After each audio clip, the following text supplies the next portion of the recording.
pasca sholat. Ya, dia sholatnya di masjid, cuman keluar masjid karena terhubung dengan Allah, kuat dia, maka terjaga keadaannya karena merasa terhubung dengan Allah Subhanahu wa taala. Itu yang dimaksudkan di Quran surah keempat An-Nisa ayat 103. Fa idza qadaytumus sholata fadhkurullah. Maka jika telah tuntas mengerjakan salat fadhkurullah, maka ingatlah Allah, terhubunglah dengan Allah Subhanahu wa taala. Maka orang yang salatnya benar terhubung dengan Allah. Artinya apa? Setelah keluar dari masjid, nggak mungkin tertukar sendal. Karena ingat Allah. Takut kalau Allah melihat bahwa saya menggunakan sendal yang keliru. Masuk kantor, duduk di depan komputer, nggak mungkin salah tempat. Nggak mungkin salah ketik. Nggak ada salah ketik. Nggak ada salah nginput, nolnya jadi nambah misalnya. Ya, proyeknya jadi tertukar, namanya jadi salah. Nggak mungkin, karena tahu. Dia baru sholat kok, jarinya tahiyat, maka tahiyat dipakai maksiat. Jari tahiyat tidak akan pernah digunakan untuk maksiat. Ya, jelas ya? Wah, jadi teman-teman sekalian, kembali ke sini. Nah, ini akan diputus dulu di hubungannya. Kan itu dibikin malas dulu. Ya, coba cek deh. Ya, ketika disebutkan ciri orang munafik di Quran surah keempat itu, ayat 142, 143 kan? Innal munafiqina yukhadi'una Allah wa huwa khadi'uhum wa idza qamu ila sholati qamu kusala. Tuh. Nggak langsung diputus sholatnya, enggak. Dibikin malas dulu. Qamu kusala, bikin malas dulu, malas tuh. Makanya Nabi menyebut SAW langsung sebagian dari waktu sholat itu menjadi penanda langsung ciri nifak munafik. Orang kalau udah malas-malas sholat isya, hati-hati itu. Nabi kan pernah kasih tanda kan? Isya, hati-hati. Kan? Subuh, hati-hati. Ini penanda langsung. Kalau udah malas-malas, itu pintu pertama setan supaya putus dulu dari Allah. Putus dulu. Malas dulu sholat tuh. Ya, kadang-kadang dibikin lewat proyek dulu, kan? Ya, sehingga kadang-kadang bersamaan dengan waktu sholat, Jumat, kok proyeknya harus Jumat, pas waktu Jumat lagi. Anda kerja, jadi penjaga toko nggak boleh sholat. Tuh, maksiat. Karena setan bisa datang lewat wujud manusia. Minal jinnati wan nas. Minal jinnati wan nas. Anda tugas jaga toko aja, nggak boleh. Sholat nggak boleh, lanjut. Di pabrik nggak boleh sholat, lanjut. Hati-hati. Teman-teman, rezeki itu sudah diatur. Surga Anda yang belum jelas. Lah jangan takut kalau di sini nggak bisa sholat, cari pekerjaan lain. Ya, sambil mencari Anda, sambil mencari. Begitu dapat, tinggalkan yang ini. Sudah. Ya, toh rezeki kita akan diberikan demikian sama, nggak akan berkurang. Demi Allah, yakin pada Allah, nggak akan berkurang. Nggak akan berkurang. Walladzi qaddara fahada. Allah sudah menetapkan sesuai dengan kita, diberi petunjuk kita.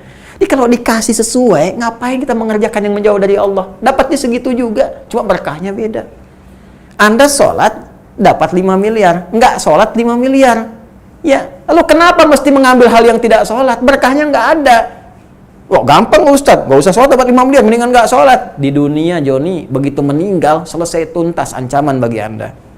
Ya, sholat itu bekal untuk pulang. Sholat dapat 5 miliar, 5 miliar untuk dunia, untuk sholatnya dapat pahala. Kapan pahala dibawa? Saat pulang. Kan ketika meninggal, 5 miliar itu kan hilang. Ya, buat dikubur aja kelebihan kok. Buat makan aja lebih daripada cukup. Sana kumpul-kumpulkan, sana meninggal. Alhaakumut takatsur hatta zurtumul maqabir. Kadang-kadang memperbanyak harta itu melalaikan sampai baru sadar ketika akan wafat. Di kuburan baru menyesal, nggak bisa balik lagi. Fa asaddaqu wa aku minas sholihin, ya Allah. Kasih kesempatan sebentar ya Allah, sebentar. Aku ingin berbuat soleh. Kasih balik sebentar ya Allah. Udah nggak bisa. Wala yu'akhirallahu nafsan idza jaa ajaluha. Nggak bisa dimajukan, nggak bisa mundur, selesai. Ya, hatta zurtumul maqabir, sampai nanti di sekarat baru sadar, masuk kubur pengen balik lagi, udah nggak bisa, ya. Balik sini aja, hati-hati teman-teman sekalian, kalau sudah nanti pelan-pelan dibuka pintu maksiatnya. Kalau udah meninggalkan sholat, udah nih komplikasi nanti. Kasih. Udah, itu dasar pertama. Kalau sholat udah malas, hati-hati. Sholat udah malas, hati-hati. Ya, setelah itu nanti udah, kalau sholatnya malas, baca Quran pasti otomatis malas. Lama-lama puasa malas. Lama-lama semakin banyak penyakitnya. Udah nggak sholat, menyoal orang sholat. Ini udah komplikasi. Ini nifak yang paling bahaya. Ini munafik yang paling dahsyat. Jadi ternyata pintu kemunafikan dibuka dengan nih, dari mulai virus yang ringan gejalanya. Kalau di COVID itu ada CT-nya, namanya ikatan virusnya. Ya, makanya coba teman-teman kalau nanti di swab misalnya, swab itu dilihat CT-nya berapa nih.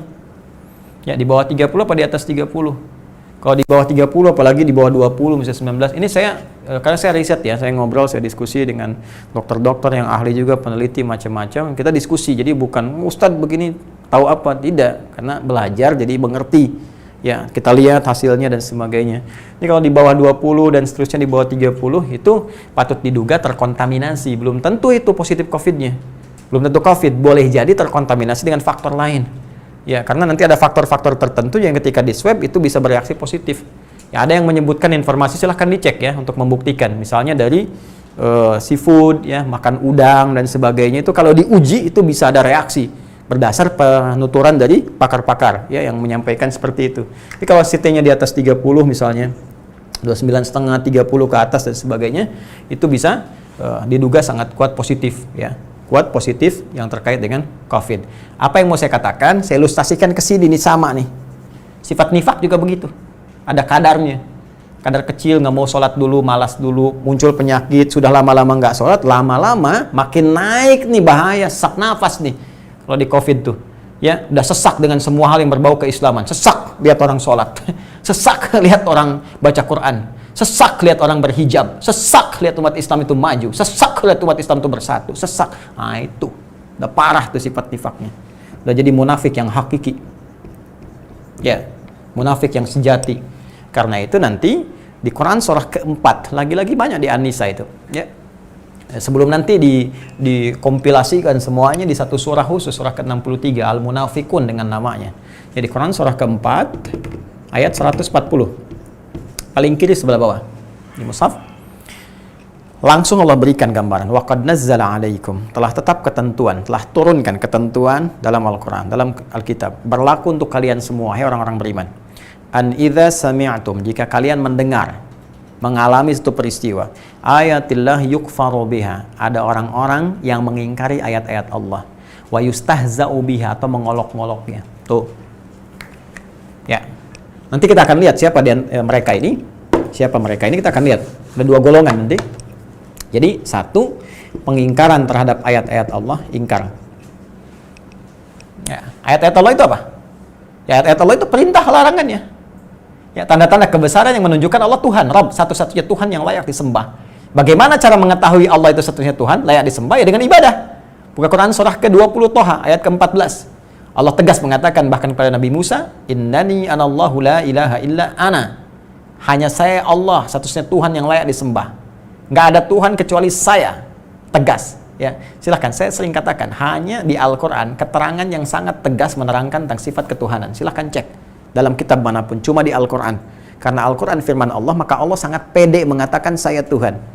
Ya, selain Al-Quran, ya silahkan cek, bandingkan. Karena fitrah manusia tidak akan mungkin membawa nilai ketuhanan. Fitrah manusia. Jadi manusia tidak akan pernah bisa mengatakan saya Tuhan dengan ketinggian, kepedean yang luar biasa. Fir'aun pernah mengatakan ana rabbukumul a'la. Lama-lama dia meralat. Bukan. Oh, aku sadar sekarang al-ana hasasal haq.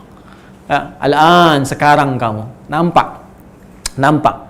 Ya, kisah Yusuf hasasal haq. Nampak kebaikan. Kisah Fir'aun al-an sekarang sadar. Ternyata Tuhannya Musa, Tuhannya Harun itu yang benar, aku bukan. Nggak ada. Manusia itu nggak mungkin dengan fitrah kemanusiaannya mengklaim dirinya sebagai Tuhan. Allah, Tuhan yang sesungguhnya. Dengan sangat luar biasa. Kepercayaan tinggi yang sangat luar biasa. Dengan sifat ketuhanan yang mengatakan, innani anallah, cuma saya yang Tuhan. La ilaha illa ana, nggak ada Tuhan yang layak disembah kecuali saya. Buktinya apa? Fa'budni. Ya, dengan saya Tuhan, sembah saya. Fir'aun hanya mengatakan, ana rabbukumul a'la. Setelah itu, dia meralat. Dia sekarat, dia selesai. Ya, sampai kiamat, sampai kembali kepada Allah. Allah mengatakan fa'budni, sembah saya. Cari di kitab manapun. Demi Allah saya katakan, cari di kitab manapun satu kalimat ini saja. Saya Tuhan, tidak ada Tuhan selain saya, sembah saya. Sembah saya. Demi Allah saya katakan, cari di kitab manapun sampai saat ini, bahkan termasuk seluruh kitab yang dianggap suci di muka bumi. Anda hanya akan temukan kalimat ini di Al-Quran. Al-Quran. Karena firman Allah akan menunjukkan sifat ketuhanannya. Nah, jadi bukti untuk menunjukkan Allah itu Tuhan, ya menyembahnya. Ya, jadi menyembah Allah, ya diantaranya lewat ibadah. Salat menyembah Allah, itu ayat Allah. Ya, mohon maaf, nanti ayat-ayat Allah itu bisa ibadah ritual, salat, puasa, ayat-ayat Allah. Al-Quran, ayat-ayat Allah. Nah, ada yang ingkar terhadap Al-Quran, ingkar dengan orang salat, ya. Atau minimal, mohon maaf, yustahza'u biha, mengolok-olok. Olok-olok. Ya. Bawaan salat, azan. Ada yang mengingkari azan. Apa nih suara azan? Apa nih bikin bising aja? Apa nih gini dan ini tandanya ini. Ini sudah komplikasi ini. Mesti kita doakan nih, mesti kita bantu untuk keluar, ya. Hati-hati. Ya, saya tidak mengarahkan Anda untuk menunjuk siapapun. Kita mendorong semua orang untuk menjadi baik. Karena itu kita coba perbaiki. Saya berikan tanda ya, saya nggak pernah nunjuk orang. Kalau ada yang ngaku, saya nggak keberatan. Jadi kita bisa doakan.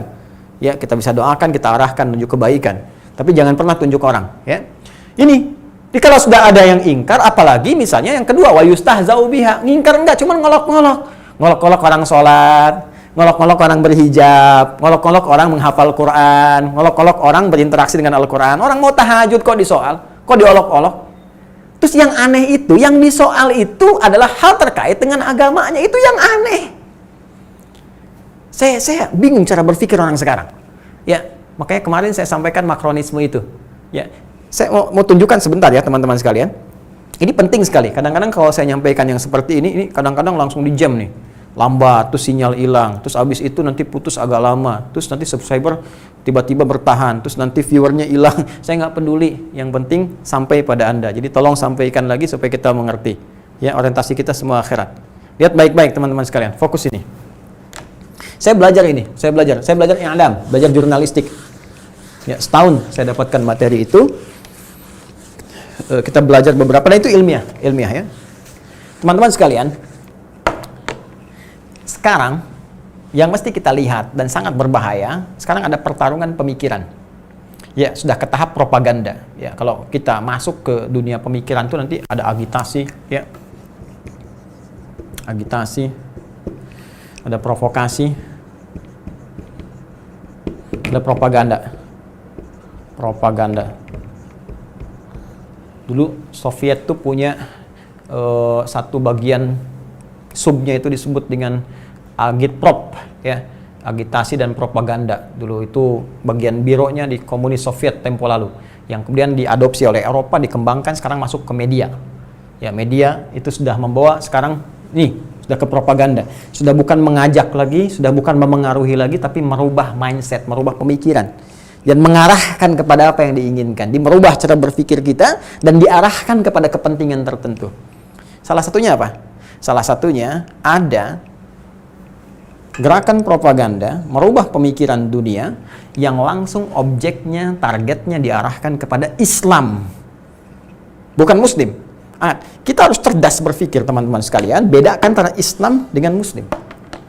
Islam, seperti tulisannya, Islam tuh ajarannya.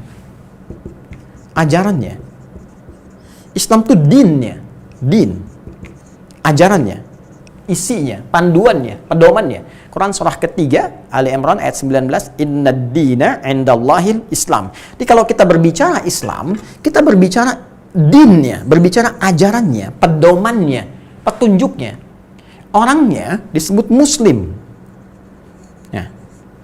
Muslim, aslama yuslimu, islaman muslimun. Orang Islam, orang yang memeluk Islam, orang yang berusaha menjalankan pedoman-pedoman dalam Islam, orang yang berusaha menjalankan ajaran-ajaran dalam Islam. Ada yang usahanya sungguh-sungguh jadi orang baik seperti dituntun Rasulullah SAW. Ingat di zaman Rasulullah itu, ya, berandal banyak, ya, begal nggak terhitung, segala macam tindak keburukan ada. Nabi datang membawa risalah Islam, diajarkan, mereka sungguh-sungguh, begitu benar-benar sungguh-sungguh jadi orang terbaik di masanya yang menginspirasi ke masa depan. Ya, Anda mau cari orang jujur, di situ paling kumpul yang terbaik. Anda cari orang tawadhu, di situ yang paling hebat. Anda cari orang dermawan, di situ ditemukan yang paling dahsyat. Semua puncak kebaikan ada di situ. Sampai mereka bertransformasi dari jahiliyah menjadi khairu ummah dan diakui oleh sejarah. Silahkan cek, diakui oleh sejarah.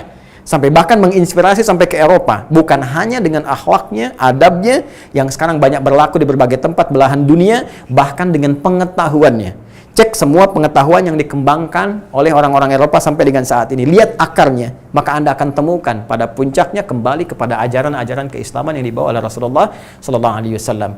Itu. Tapi orang-orang yang tidak berusaha dengan baik, Ya, bahkan hanya kamuflase saja seperti Abdullah bin Ubay bin Salul, Musailamah al-Kadzdzab. Sudah ada di zaman Nabi.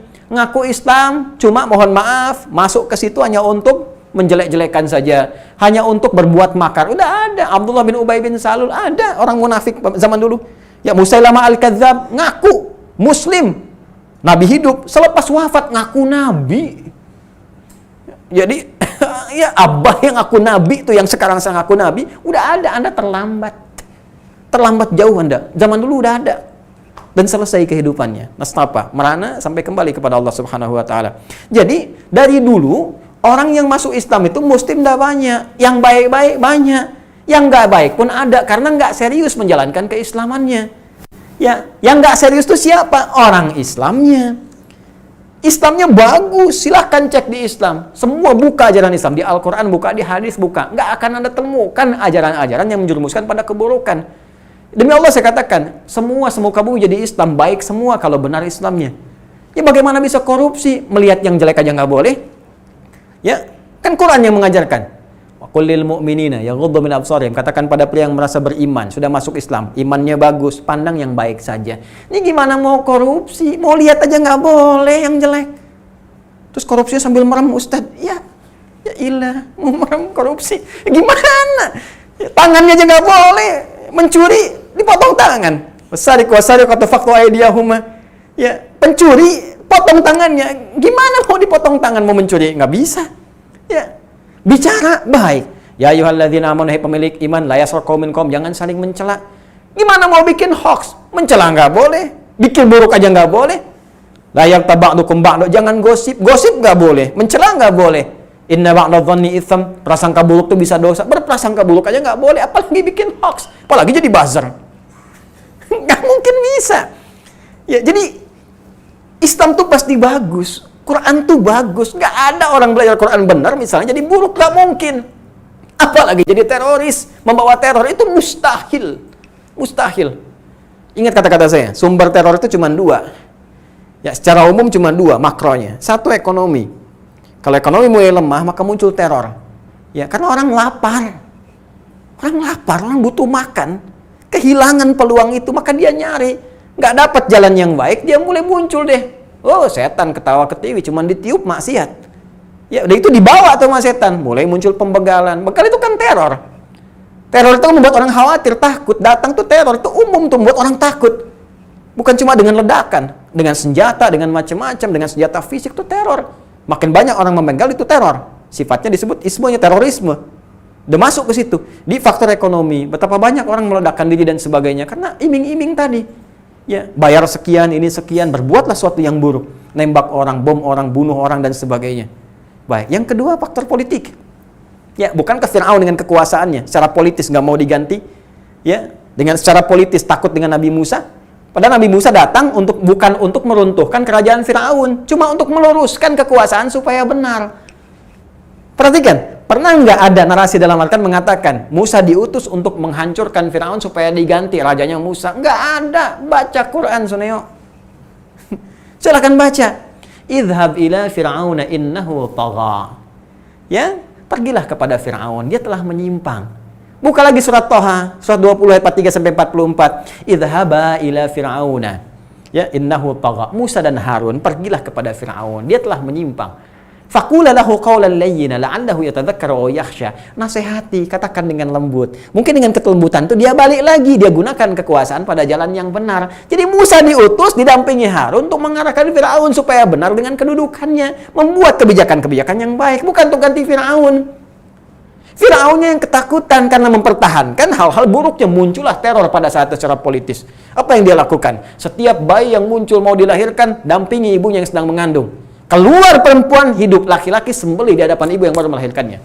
Diabadikan ini di Quran surah kedua ayat 49. Wa idz najjaynakum min ali fir'auna yasumunakum su'al 'adzab yudzabbihuna abna'akum wa yastahyuna nisa'akum. Maka dia gerakkan secara politis semua hal terkait dengan dirinya. Pasukan-pasukannya, dampingi algojonya, Haman arsitekturnya, ya, cendekiawan kebelingernya, kasih masukan-masukan yang kadang buruk dan sebagainya, ditugaskan secara militer, tugaskan ini, bikin apa? Teror. Jadi teror itu diciptakan. Ya, dari faktor apa? Politis. Ini yang terjadi. Jadi bisa karena kekuasaan, bisa karena ekonomi, kesulitan. Karena itu Di surah Quraisy jelas, alladzi at'amahum min ju' wa amanahum min khauf. Alladzi at'amahum min ju' wa amanahum min khauf. Dua faktor yang membuat kehidupan itu nyaman. Satu, ekonominya kuat. Yang kedua, amanahum min khauf. Keamanan, ketertibannya nyaman. Faktor politisnya bagus. Jadi kalau sosial, faktor politiknya, keamanan terjamin, ekonomi bagus, sosial pun akan tenang. Nah, dari mana munculnya orang-orang ini? Karena tadi. Nah, sekarang yang berbuat teror itu, berbuat hal-hal yang buruk itu nggak punya aliran. Bukan cuma muslim, orang yang mengaku Islam, yang tidak mempraktekkan ajaran Islamnya dengan baik. Di Islam nggak ada tuntunan terorisme. Tunjukkan pada saya, di mana di Islam saya mengajarkan begal si fulan, bunuh si fulan, rampok si fulan, korupsi kamu. Nggak ada. Bom, nggak ada. Bahkan kalau baca Quran benar-benar takut. Orang baca An-Nisa aja. Lagi-lagi ke An-Nisa ayat 93 94. Oh, udah itu. Wa may yaqtul mu'minan muta'ammida. Siapa yang merencanakan pembunuhan, apalagi targetnya satu orang aja orang beriman. Satu orang aja. Fajazauhu jahannam. Maka dia sama dengan memesan kafling di neraka jahanam. Orang beriman mana yang pengen pesan kafling di neraka jahanam? Khalidan fiha, kekal di dalamnya, nggak pernah keluar. Wa ghadiballahu alaihi, Allah murka kepadanya. Wa la'anahu, dilaknat dia. Wa addalahu adzaban 'azima, dan dijanjikan siksa yang sangat dahsyat. 5 hal. Neraka jahanam, kekal gak keluar, dimusuhi oleh Allah, dilaknat oleh Allah, dan dijanjikan siksa yang berlipat. Orang beriman mana yang ingin mendapatkan itu? Jadi kalau orang benar baca Qur'annya, nggak mungkin tiba-tiba datang bom di sana sini, berangkat ke sini, bom tempat ini, bom tempat itu bukan Islam. Nggak ada ajarannya. Kan itu saya katakan pada Anda, hati-hati kalau ada ajaran, ajakan, tiba-tiba kayak orang baik, terus datang nih ke jalan Tamrin, tuh jihad fisabilillah. Jihad fisabilillah itu jihad di jalan Allah, bukan di jalan Tamrin, Suneo. Kami kita negeri aman. Jadi kalau ada yang ngajak-ngajak tiba-tiba demikian, itu bukan Islamnya. Nih, ini nih. Nih, oknumnya di sini. Yang mengaku muslim tapi tidak menerapkan ajaran Islam dengan baik. Sama aja dengan yang lain juga. Boleh jadi ada yang Kristen juga nggak baik, ada yang Hindu nggak baik, ada yang Buddha nggak baik. Ya, sekarang pertanyaannya, kenapa di soalnya Islamnya? Kenapa setiap ada kejadian-kejadian di soal Islam dibawa Islamnya? Coba lihat kemarin yang di Perancis, Emmanuel Macron misalnya. Apa yang dia katakan? Islam sedang krisis. Kok Islam yang dibawa? Nilai intelektual Anda kemana? Jadi kalau yang salah orangnya, jangan disoal ajarannya. Kalau logika berpikirnya seperti itu yang saya katakan makronisme kemarin, kalau logika berpikirnya begitu, kacau kemudian. Ya, dialektika kehidupan. Anda bisa kebayang nggak, ya teman-teman sekalian? Ini jangan dulu masuk ke keyakinan ya, agama. Institusi pendidikan aja, kampus A, kampus B, kampus C. Ya, ada alumni kampus tertentu, misalnya korupsi, pernah nggak disebutkan kampusnya? Ya. Koruptor kampus A, koruptor kampus B. Saya aja lisan saya nggak sanggup mengucapkan itu. Saya nggak pernah dengar KPK mengumumkan ini ada koruptor kampus A, ya, koruptor kampus B. Silahkan masukin ya kampusnya, kampus-kampus besar di Indonesia. Ya, sebutkan itu. Koruptor kampus A, koruptor kampus B, nggak pernah ada. Yang disebutkan namanya, inisial lagi, fulan, fulan, fulan, fulan, fulan. Kenapa sekarang bisa sangat mudah mengatakan Islamnya? Islam teroris, Islam radikal, Islam A, Islam B, Islam C. Ya, yang membuat penembakan di New Zealand kemarin, apa agamanya? Apa pernah disebut terorisme A? Ya, di Myanmar siapa yang membantai umat Islam pada saat itu? Nggak pernah disebut. Misalnya teroris agama B. Ya, di India siapa yang menghancurkan masjid-masjid, membunuh banyak orang Islam di sana? Apa pernah disebut teroris agama C? Tidak pernah. Bahkan lisan saya pun nggak sanggup menyebut agama-agama lain terkait dengan teroris. Karena terorisme nggak punya agama. Jadi ada kesalahan berpikir teman-teman sekalian, ada propaganda besar sekarang yang ingin menyoal langsung targetnya ke ajarannya. Apa tujuannya? Merubah ajaran Islam. Bukan orang Islamnya, merubah ajarannya. Ini yang ingin mereka kesankan bahwa Islam itu buruk, Islam itu jelek, identik dengan kekerasan dan sebagainya. Ya, ini yang persoalannya ini. Islam, ISIS misalnya, kan Islam yang dibawa, bukan ininya. Bukan oknum muslimnya, tapi Islamnya. Kenapa yang ditengahkan selalu Islam? Jadi kalau Anda berhadapan dengan yang seperti itu, Anda balikan tanyakan. Kenapa nggak disebut Kristen radikal? Kenapa yang disebut Buddha radikal, Hindu radikal? Ya, dan sebagainya. Kenapa yang muncul Islam radikal? Padahal Allah kasih contoh. Nih, di Myanmar begini, di India begini, di New Zealand begini, di Swedia dulu begini. Ya. Apa yang terjadi? Karena ada persepsi yang bersamaan, satu propaganda besar ingin mengesankan bahwa ajaran Islam jelek, sehingga mereka menawarkan persepsi keislaman yang mereka ciptakan sendiri. Nih, Islam liberal, Islam plural, dan sebagainya. Dari dulu mengamalkan Islam baik-baik saja, ada hampir 2 miliar umat Islam di muka bumi. Ya, dan yang lain baik-baik saja. Alhamdulillah nggak ada kekerasan, yang lain baik-baik, ke masjid baik, sholat baik. Ya, hal yang baik. Ini poinnya. Ya. Jadi ini yang kita coba koreksi teman-teman sekalian, dan celakanya ini diwariskan, diamini, diserap, dan dipopulerkan bahkan oleh orang yang mengaku muslim sendiri. Itu yang disebut dengan munafik. Saya tegas katakan munafik, tegas, munafik, munafik. Dari mana taunya? Firman Allah, yustahza'u biha, tiba-tiba dibawa-bawa, dan cirinya pas lagi seperti kata Al-Quran di Al-Baqarah ayat 11. Wa idza qila lahum la tufsidu fil ardh. Koreksi, itu kata-kata nggak benar. Minta maaf saja, selesai persoalan. Innama nahnu muslihun. Yang saya maksudkan nggak semua Islam kok, cuma separatisme Islamnya. Islam separatis. Kok Islamnya dibawa-bawa? Separatis ya separatis aja. Ekstremis ya ekstremis aja. Kenapa bawa-bawa Islamnya? Ya itu dia yang kami maksudkan, ingin perbaikan untuk umat Islamnya. Ini innama nahnu muslihun, sama.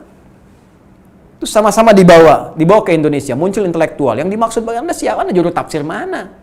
Kok tiba-tiba jadi menafsirkan? Ya, kalau mau menafsirkan, ya hilangkan kata Islamnya. Ya, bahas tentang hal-hal yang menyimpangnya. Ini yang kita luruskan. Kita juga tidak sepakat, karena sekali lagi terorisme tidak punya agama. Baik. Qad nazzala 'alaikum fil kitabi an idza sami'tum ayatillahi yukfaru biha wa yustahza'u biha fala taqudu ma'hum. Jadi kalau ada yang dengar seperti itu, jangan sertai mereka.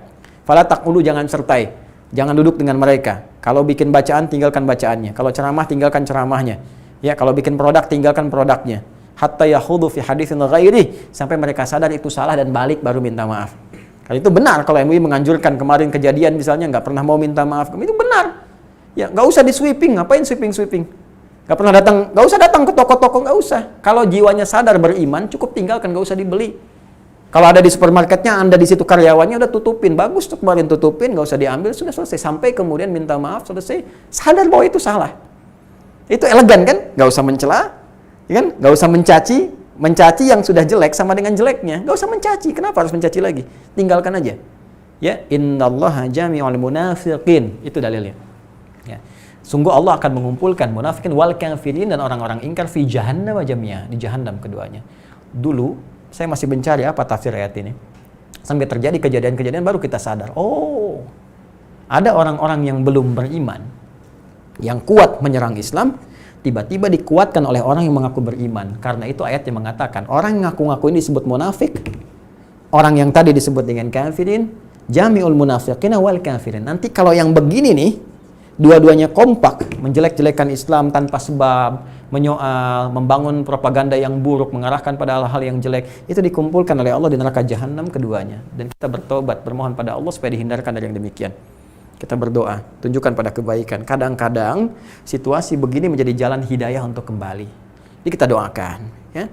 Kalau ada non-muslim belum mengerti mencela Islam, jangan langsung dihukumi dulu. Mungkin karena dia belum tahu. Kan itu kita tunjukkan, kita doakan dulu, tunjukkan dulu dan sebagainya. Setelah dia mengerti, lihat responnya. Ya, apa arahnya, apa tujuan dan maksudnya. Nanti kita bisa lakukan dan counter secara elegan. Itulah Islam. Ya, baru ketika dia zalimi, kita bisa membela diri. Ya, membela diri. Dan hebatnya, tindakan militer dalam Islam selalu dikesankan terhadap pembelaan, bukan penyerangan. Itu dahsyatnya. Nabi pernah diserang, Nabi memaafkan, sampai tingkat serangannya membahayakan, baru muncul kemudian ayat-ayat jihad untuk membela diri secara militer. Jadi pembelaan itu muncul karena memang faktor fitrah dalam kehidupan. Nah, ini negara kita di otak-atik kita bela, ya kita niatkan ibadah. Iman kita diganggu, kita bela, kita niatkan ibadah. Maka demikianlah dalam kehidupan itu fitrah sebagai hukum secara umum. Saya mohon maaf ya kalau saya tegas di sini menyampaikan, karena ini penyakit yang sangat berbahaya. Yang kita harus cintai, karena negara kita Indonesia ini adalah anugerah Allah Subhanahu wa taala. Kita mesti jaga. Jaga negara ini. Jaga, cintai bangsa kita. Nggak usah diutak-atik lagi. Semuanya sudah utuh atas berkat rahmat Allah yang Maha Kuasa. Ini berkah Allah Indonesia ini, rahmat Allah.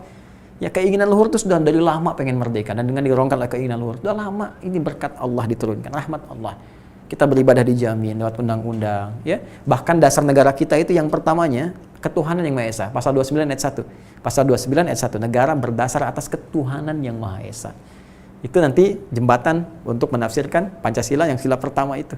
Ya, bahkan nanti sila keduanya, ya, kemanusiaan yang adil dan beradab diturunkan lagi banyak. Sila satu aja yang ketuhanan yang Maha Esa, negara dari dasarnya, dasar ketuhanan, dan kita dijamin untuk beribadah di ayat 2, pasal 29.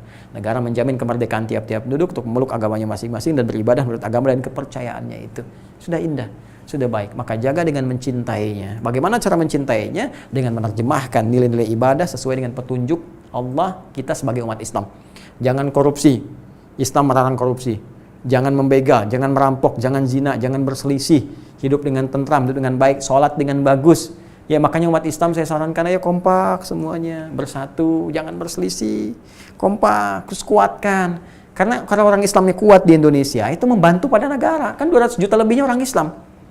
Maka orang Islamnya kompak, saling mengenal, ya, saling menguatkan, ekonominya kuatkan, pedagangnya saling bersaudara, ya, saudarakan, para pengusahanya kumpul.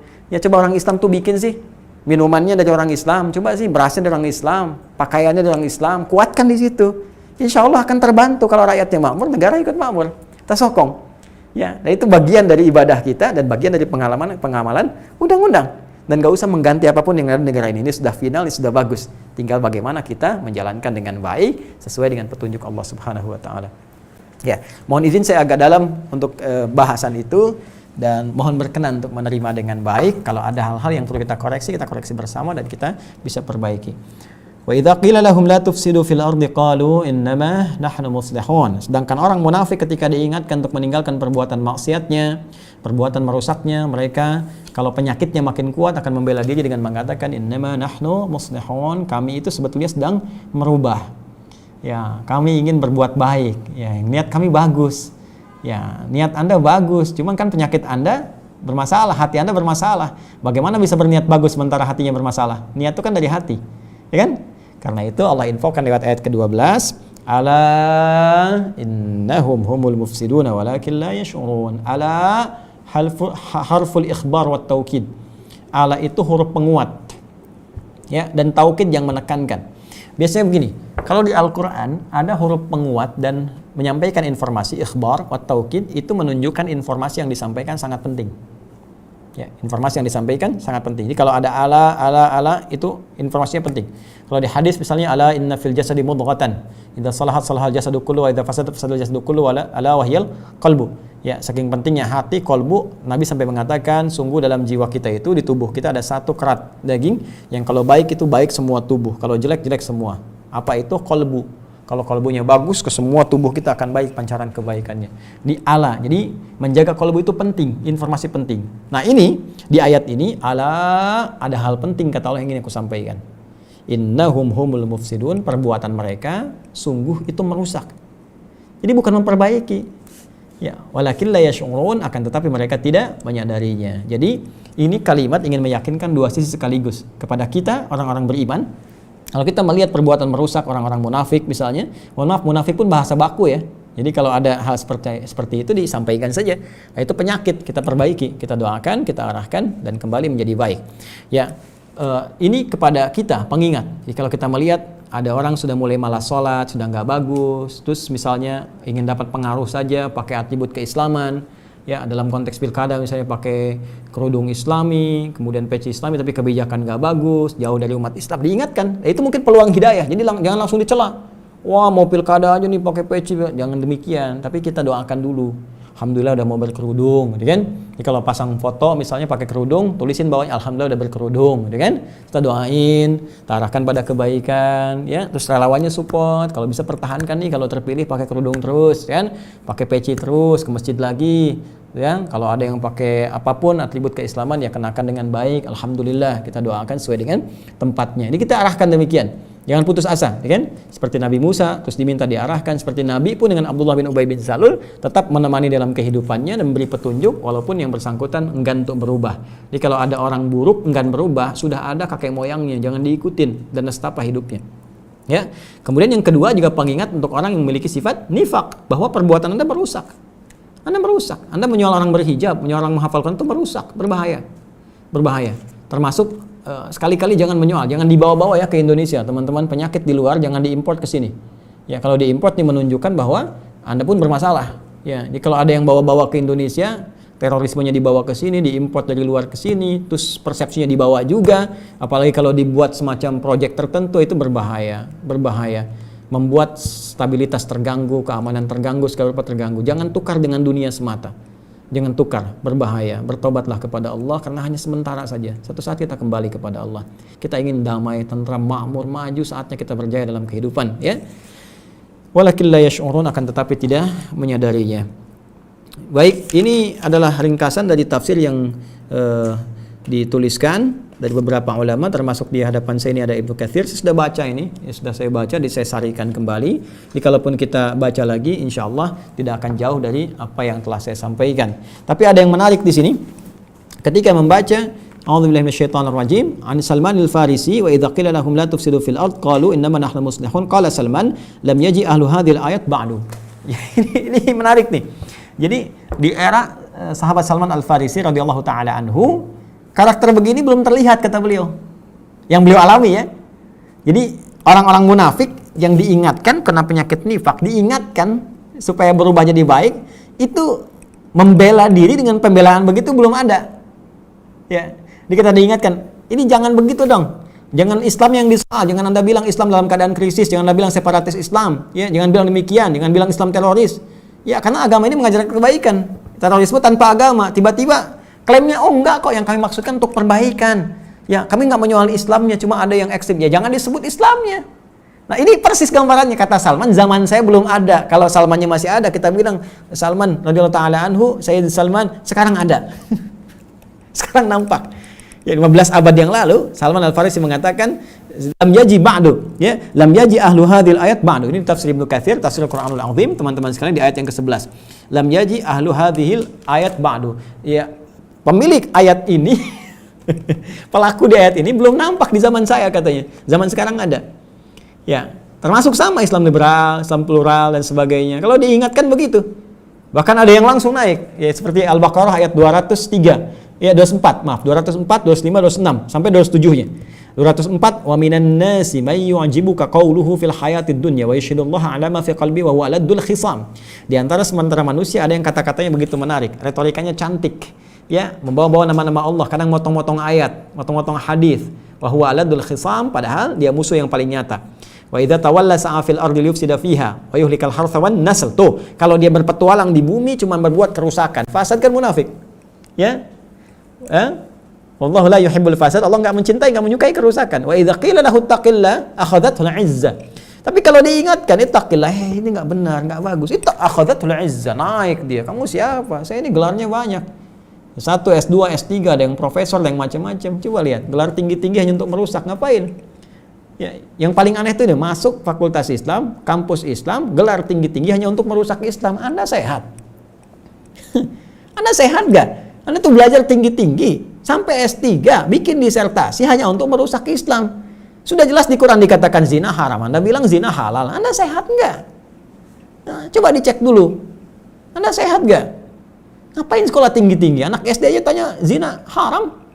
Ya, anak TK ditanya, anak saya TK tanya zina haram, haram bu ya. Siapa itu yang bilang halal? Anak TK bisa jawab haram. Anda S3 bilang halal, Anda sehat. Terus yang paling bahaya kok bisa di kampus Islam? Bawa-bawa Islam lagi. Universitas Islam. Jadi ketika membawa nama Islam, maka nilai-nilai keislaman hadir di situ, bukan anti-Islam diajarkan di situ. Itu bahaya.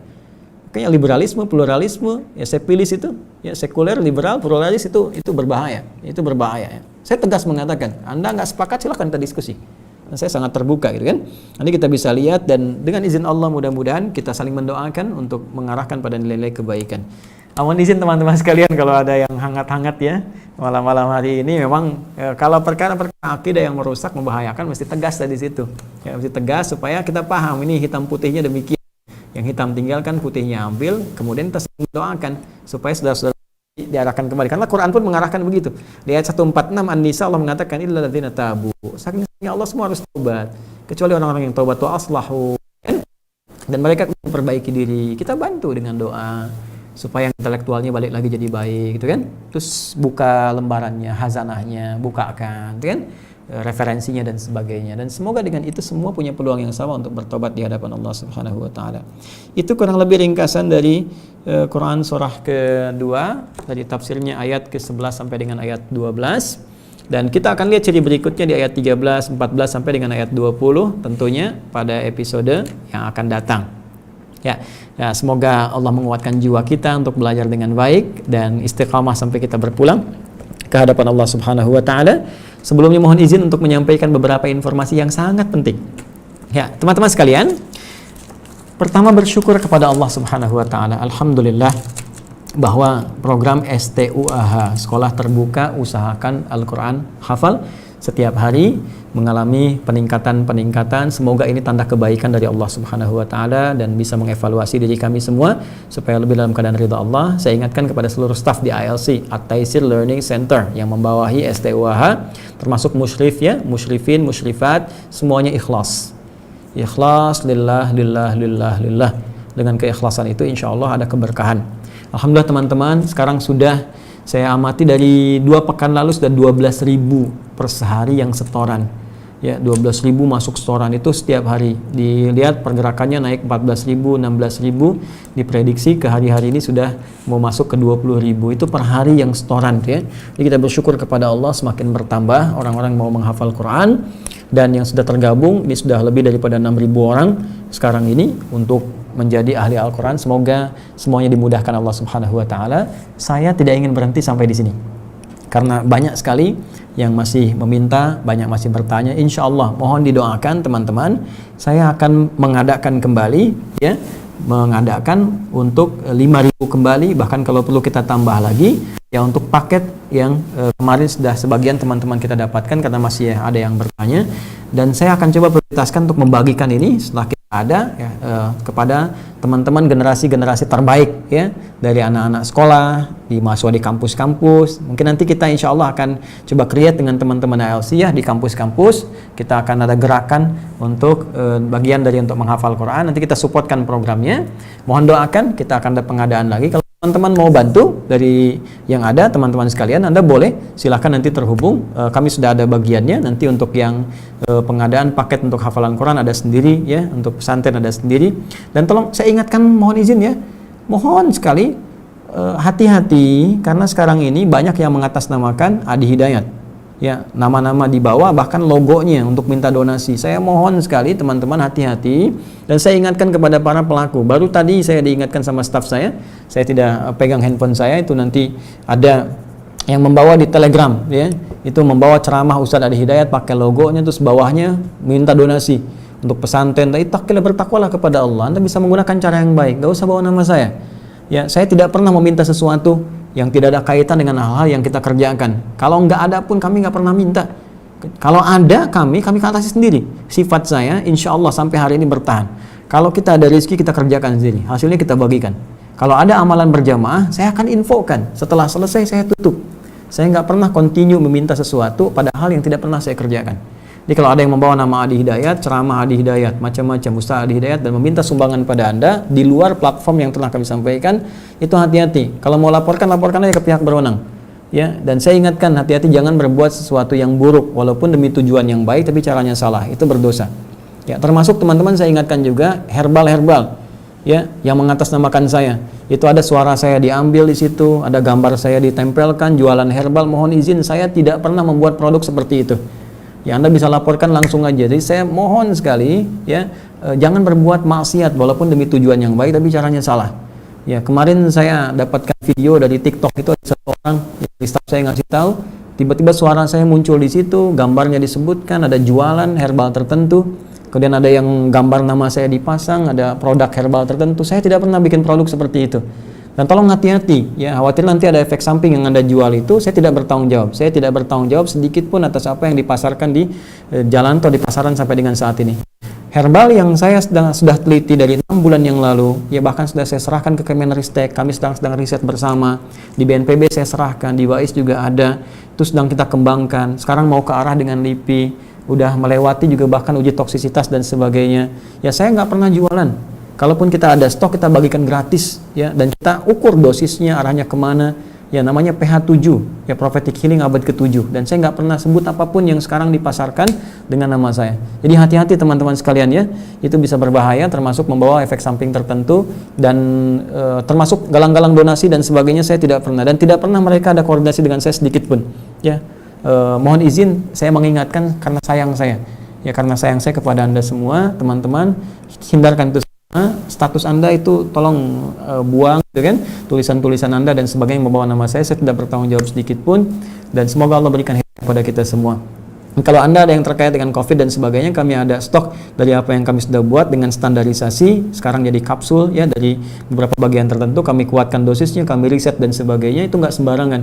Kalau kami ada stoknya, Anda sampaikan, lihatkan swabnya, kami berikan. Seperti kami sampaikan sampai dengan saat ini, dan kita bekerja sama dengan lembaga formal untuk diteliti lebih lanjut, sehingga manfaatnya bisa luas. Ya, selain dengan program mungkin vaksin atau yang lain yang dikembangkan oleh pemerintah atau yang lainnya, wallahu ta'ala alam bissawab. Teman-teman sekalian, terakhir untuk pesantren yang kemarin sudah banyak sekali ditanyakan, insya Allah bersabar karena saya sedang membuat dua hal bersamaan. Jadi saya selama ini sedang menyiapkan lahan, bersamaan dengan itu menyiapkan calon-calon guru yang saya didik langsung, jadi bisa meneruskan perjuangan yang selama ini saya sampaikan. Ya, ada yang sedang menempuh pendidikan juga di Timur Tengah, sudah kami kirimkan sejak 2-3 tahun lalu. Ada yang di Madinah, alhamdulillah. Ada yang di Sudan, alhamdulillah. Ada yang di Turki, ada yang di Al-Azhar di Mesir, alhamdulillah. Sampai sekarang juga ada yang masih dengan saya. Jadi kita ada di program PUKAU namanya, ya, PUKAU, Pendidikan Utama Kader Ulama. Ya, itu sedang kita siapkan. Nanti kami infokan, kami update ya, dan kita akan terima lagi murid baru untuk ke depan. Yang kedua, untuk lahan juga sedang kita siapkan. Saya sengaja tidak ekspos karena ada kondisi tertentu saat kita ekspos, dan di lokal saja itu berdampak kepada kenaikan lahan dan sebagainya, ada permainan-permainan yang mudah-mudahan juga Allah berikan hidayah untuk semuanya ya, supaya kita baik semua. Saya kira itu yang saya sampaikan, semoga ada manfaat untuk semua. Saya mohon maaf jika ada hal-hal yang kurang berkenan, mohon didoakan sehingga setiap saat bisa berubah menjadi lebih baik. Terima kasih, saya mencintai Anda semua karena Allah Subhanahu wa taala. Kita berdoa semoga dikabulkan doa kita. Allahumma taqabbal minna innaka antas samiul alim wa tub alaina innaka antat tawwabur rahim. Allahumma 'allimna ma yanfa'una waffiqna lin'amala ma ta'allamna bih. Allahumma ij'alna min ahli al-Qur'an waj'al al-Qur'ana sahiban lana fid dunya wa syafi'an lana fil akhirati ya arhamar rahimin. Allahumma rabbana atina fid dunya hasanah wa fil akhirati hasanah wa qina adzabannar.